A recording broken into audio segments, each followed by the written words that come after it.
যে যত্ন করতে জানে সে তার পায়ের জুতোটাকেও খুব সাবধানে রাখে, যত্ন সহকারে।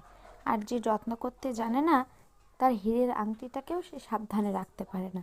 এই যে আমি সংসার করতে শিখেছি, সমস্তটা আমার শাশুড়ি মায়ের কাছ থেকে শিখেছি। সুন্দর করে যত্ন সহকারে গুছিয়ে রাখতে শিখেছি। হ্যাঁ, সত্যি। যাই হোক, আজ প্রায় 7টা নাগাদ ঘুম থেকে উঠেছি, উঠে একটু মধু খেয়েছি, তারপর নিজের জন্য একটু চা বসিয়েছি, কারণ আমার ওঠার আগে সবার চা খাওয়া শেষ। আমি লেজি, এই জন্য নিজের জন্য একটু তুলসী পাতা দিয়ে চা করে নিয়েছি। তারপর রান্নাঘরটাকে একটু গুছিয়ে নিলাম।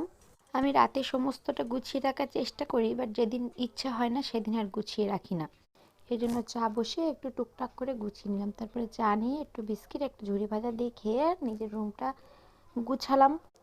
তারপরে আমার ছোটো ননদ ডিউটিতে ছিল, তার ঘরটাকে একটু গুছিয়ে রাখলাম, কারণ সে তো আজ আর বাড়ি আসবে না, তার পরের দিন বাড়ি ফিরবে। সেই জন্য তার রুমটা গুছিয়ে তারপরে রুটি করলাম, রুটি করে সবাইকে খেতে দিলাম।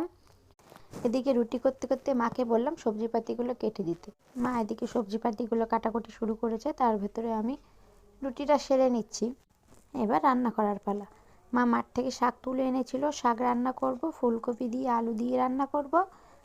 এদিকে মশলাপাতি কেটে নিচ্ছি। আর খয়রা মাছটা না অনেকটা ইলিশ মাছের মতো খেতে হয়। আমাদের বাড়িতে দুপুরবেলা ভারী রান্নাটা আমরা উনুনেই করি, আর বাদবাকি সকাল আর রাত্রেবেলা সেটা গ্যাসেই করি।